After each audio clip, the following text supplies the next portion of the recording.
Dunkirk, 1940. A British soldier braces against a low wall, works the bolt of his rifle, and fires. Before the empty case has even finished bouncing off the stone beside him, his hand is already back on the bolt, cycling it forward, chambering the next round.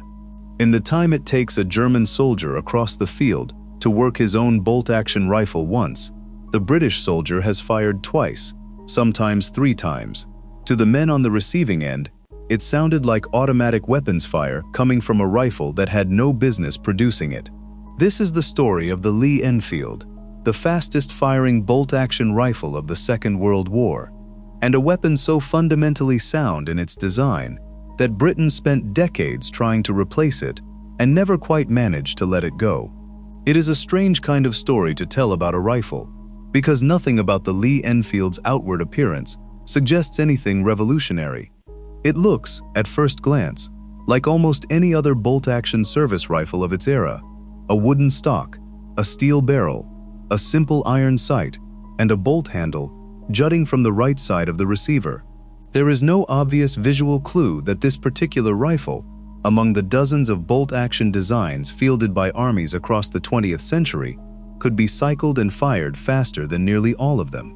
The entire advantage lived inside the mechanism itself, in a handful of decisions made by engineers working in a converted factory north of London in the final years of the 19th century.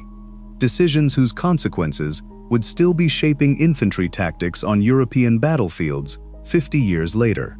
To understand why the Lee-Enfield could fire so much faster than every other bolt-action rifle of its era, you have to go back decades before the Second World War even began, to a set of design decisions made by the British Army in the final years of the 19th century, decisions built around a single, unglamorous, but absolutely critical problem: how fast can a trained soldier reload and fire a bolt-action rifle before the mechanical design itself becomes the bottleneck?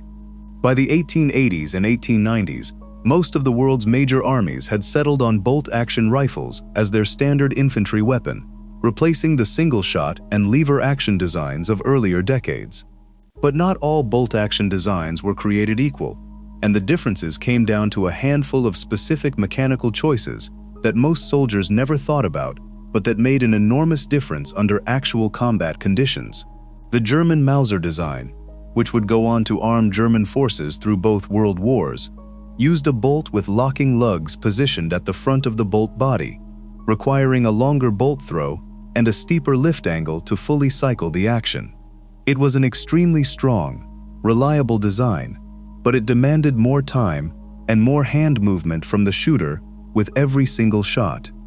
British designers James Paris Lee and the engineers at the Royal Small Arms Factory in Enfield took a fundamentally different approach. The Lee bolt system used rear-locking lugs, positioned near the back of the bolt rather than the front. This might sound like a minor engineering footnote, but its practical effect on firing speed was enormous.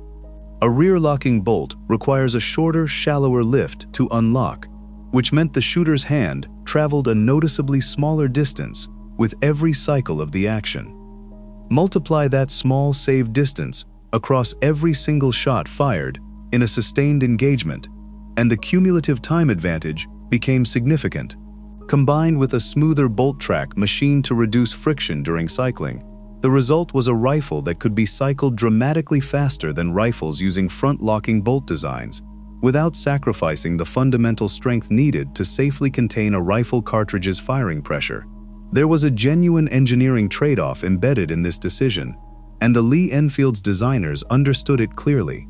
Front-locking bolt designs, like the Mauser system the Germans favored, positioned their locking lugs closer to the chamber itself, distributing the immense pressure of a fired cartridge more directly into the strongest part of the receiver. Rear-locking designs like the Lee action placed that same load further back along the bolt body, which in theory introduced slightly more flex under pressure. In practice, British engineers compensated for this through careful material selection and receiver design, producing a rifle that proved more than strong enough for standard military cartridges across decades of hard service, while still preserving the speed advantage the rear-locking arrangement provided.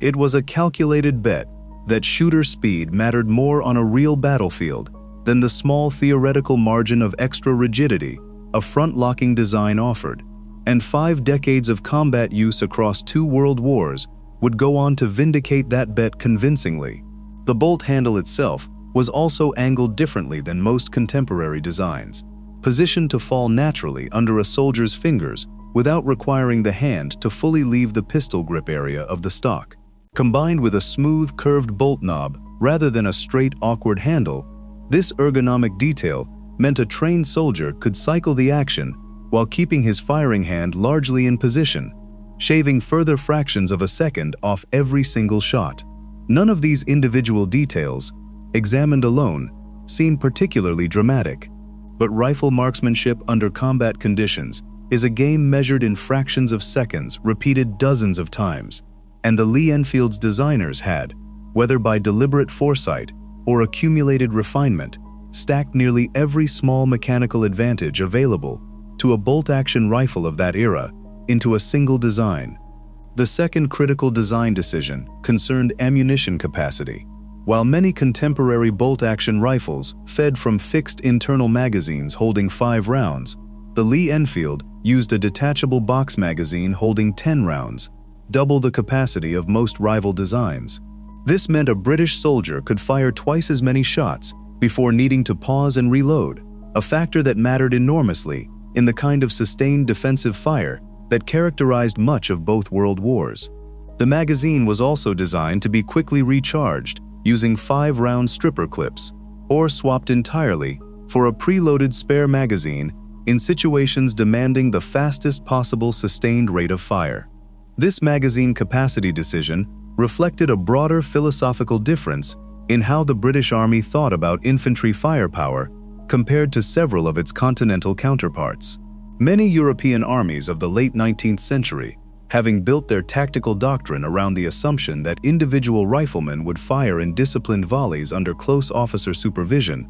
saw little practical need for larger magazine capacities beyond 5 rounds. British military thinking, shaped in part by hard lessons learned during colonial conflicts where smaller British forces frequently faced numerically superior opponents, placed a much higher institutional value on the ability of individual soldiers and small units to generate a sustained volume of defensive fire without constant reloading. The 10-round magazine was not simply a mechanical curiosity, it was a direct reflection of this doctrine, built specifically to let a smaller number of well-trained riflemen hold a defensive position against a numerically larger attacking force through sheer sustained rate of fire.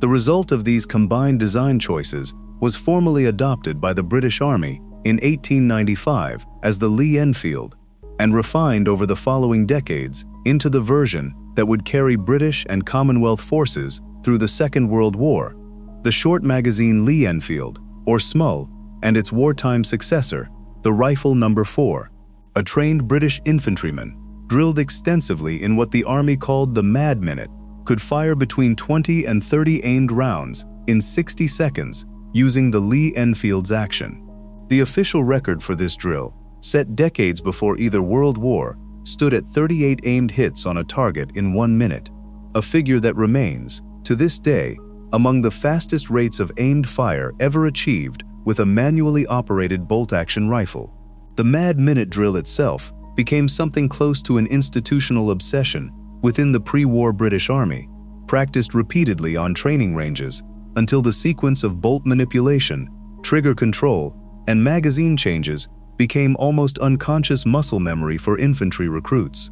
Soldiers were trained not simply to fire quickly, but to maintain accuracy at speed, typically engaging a target roughly the size of a man's torso at around 300 yards, a distance chosen specifically to reflect realistic infantry engagement ranges rather than the more forgiving conditions of a static firing range. This relentless emphasis on speed, without sacrificing accuracy, meant that by the time these soldiers actually reached the trenches of the First World War, and later the battlefields of the Second, the rapid bolt cycling that looked almost effortless in the hands of a well-drilled British rifleman was the direct product of a training doctrine built entirely around exploiting the mechanical advantages the Lee-Enfield's designers had built into the weapon decades earlier.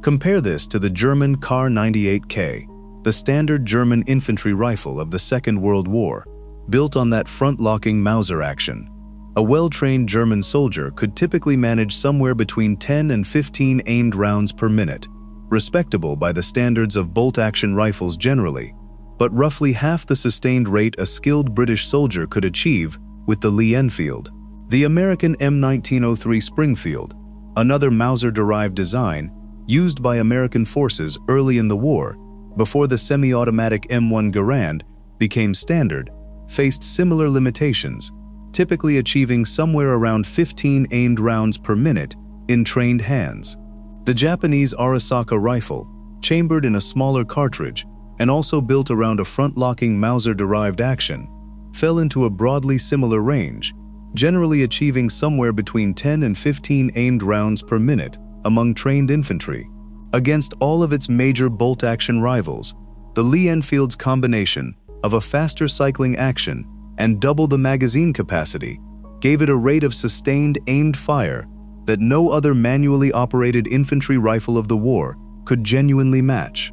This speed advantage produced consequences on the battlefield that went well beyond simple numbers on a firing range.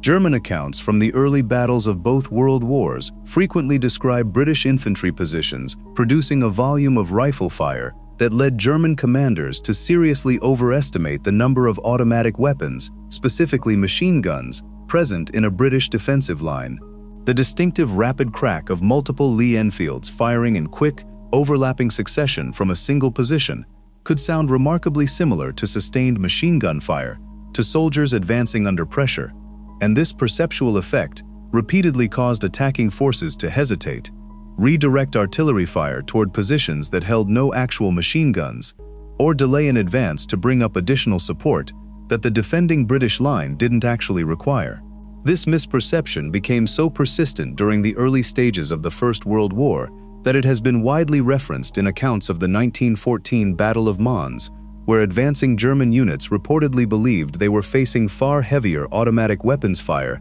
than the British forces actually possessed, an impression created almost entirely by ordinary riflemen exploiting the Lee-Enfield's exceptional rate of fire to its fullest extent. In more than one documented engagement, this confusion bought defending British units crucial extra minutes to reposition, reinforce, or withdraw in good order, rather than being overrun in the initial assault. If you're finding this one interesting, a quick subscribe genuinely helps this channel keep telling stories like it. Now let's look at exactly why, given all of this, Britain never truly managed to replace the Lee-Enfield, even decades after it should have theoretically become obsolete. The most obvious answer is timing. By the time the Second World War began, Britain was already deeply invested in Lee-Enfield production infrastructure, training doctrine built entirely around the rifle's specific manual of arms, and a logistics chain calibrated to its 3003 British cartridge. Wartime is an exceptionally difficult moment to introduce a completely new infantry rifle, since doing so means retraining an entire army, retooling factories, and creating parallel ammunition supply chains at the exact moment when consistency and production volume matter most. Britain did experiment with semi-automatic rifle designs during and after the war, much as the Americans had successfully done with the M1 Garand, but none of these programs reached the scale or urgency needed to fully displace the Lee-Enfield during the conflict itself. This wartime production reality was reinforced by simple industrial scale. Factories across Britain and its Commonwealth, including major production facilities in Canada and Australia, had spent years tooling up specifically to manufacture Lee-Enfield components to exacting, standardized specifications, allowing parts from rifles built in entirely different factories on opposite sides of the world to be interchanged in the field.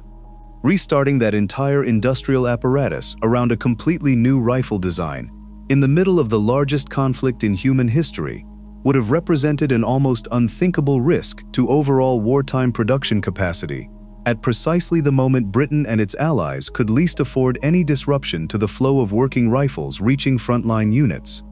But timing alone doesn't explain why the Lee-Enfield's basic action, the core bolt mechanism itself, continued influencing British and Commonwealth small arms design for decades after the war ended. The deeper answer lies in just how well the original design had solved its core problem. The Lee-Enfield's rear-locking, short-throw bolt action represented, for a manually operated rifle, close to an optimal solution to the specific challenge it had been built to address. Maximum sustained rate of aimed fire from a mechanically simple, extremely reliable platform that could be mass-produced, maintained in field conditions with minimal tools, and operated reliably by conscripted soldiers with only weeks of training. Replacing a design that fundamentally sound is a much harder engineering and institutional challenge than simply declaring an older weapon obsolete on paper. When Britain did eventually move to a self-loading rifle in the post-war period, adopting the L1A1 in the late 1950s, it represented a genuine technological leap in rate of fire without manual cycling. But even this transition came later than many of Britain's wartime allies, and the Lee-Enfield itself did not simply vanish from service. Variants of the rifle remained in official use with British and Commonwealth forces well into the 1950s and beyond, and in specific roles, particularly as a sniper platform, under designations like the No. 4 MAC-YT. The Lee-Enfield's exceptionally smooth and consistent bolt action made it genuinely competitive with far newer designs for precision shooting long after it had been retired from standard infantry service. Remarkably, the Lee-Enfield's service life extended even further beyond Britain's own military timeline. Commonwealth nations, police forces, and paramilitary units across the world continued using Lee-Enfield rifles for decades after the Second World War ended, with documented use extending into the 21st century in some regions, including reported use by Canadian Rangers in Arctic patrol units, where the rifle's simplicity and reliability in extreme cold made it genuinely preferable to more modern semi-automatic alternatives that were more prone to malfunction in sub-zero conditions. Very few infantry rifle designs from the 1890s can claim genuine, non-ceremonial military use spanning more than a century, and the Lee-Enfield's continued presence in cold weather and specialized roles well into recent decades stands as a remarkable testament to just how effectively its original design solved the problems it was built to address. India, which manufactured its own licensed versions of the Lee-Enfield for decades after independence, continued issuing the rifle to police units and certain paramilitary forces well into the 21st century, valuing precisely the same qualities that had made the design successful in British service generations earlier: mechanical simplicity, minimal maintenance requirements, and a level of reliability that more complex modern firearms sometimes struggle to match under difficult field conditions. Similar patterns played out across other former British colonies and Commonwealth nations, where surplus Lee-Enfields, often refurbished and passed down through generations of service, remained genuinely functional tools for police, border patrol, and rural militia use, long after the rifle had disappeared from any frontline military inventory in the Western world. This quiet, unglamorous afterlife across dozens of countries, rarely covered by military historians, focused on major power arsenals, represents perhaps the truest measure of just how sound the Lee-Enfield's original design actually was. There is a broader lesson in the Lee-Enfield's long, stubborn service history that goes beyond simple nostalgia or institutional inertia. Military procurement, then and now, tends to favor whatever represents the newest available technology, operating under the reasonable assumption that newer generally means better. The Lee-Enfield story complicates that assumption considerably. Here was a rifle whose core mechanical philosophy, prioritizing rate of aimed fire above raw stopping power or theoretical accuracy at extreme range, had been so thoroughly optimized in its original late 19th century design that later replacement programs found themselves not so much improving on the concept as simply trading one set of trade-offs for another.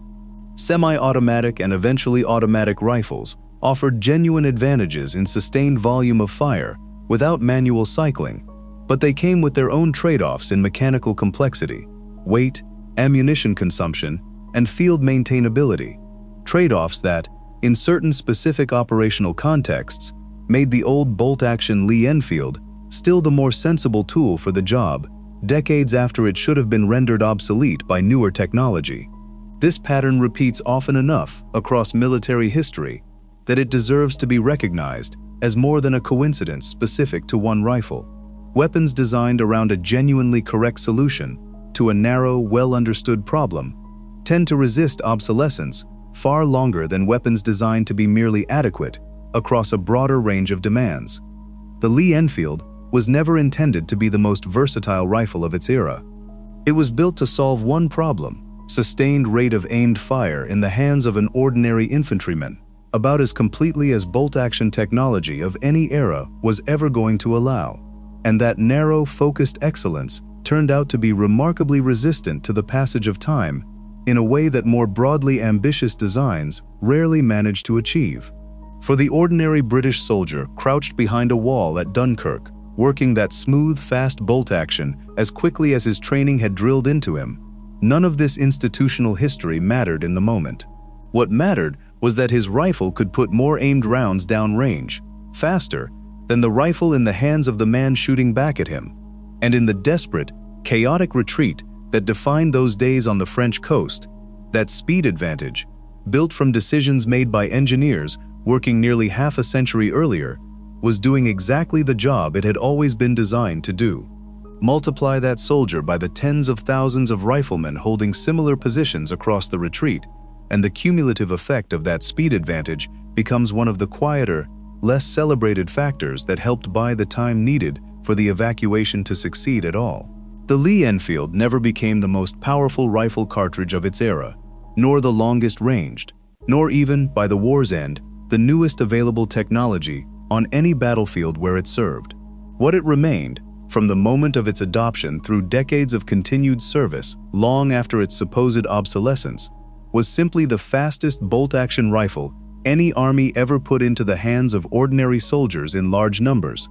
And for an institution as steeped in tradition and practical experience as the British Army, that single, stubborn advantage proved remarkably difficult to walk away from. If you want more deep dives into the weapons whose design proved harder to improve on than anyone expected, subscribe, and I'll see you in the next one.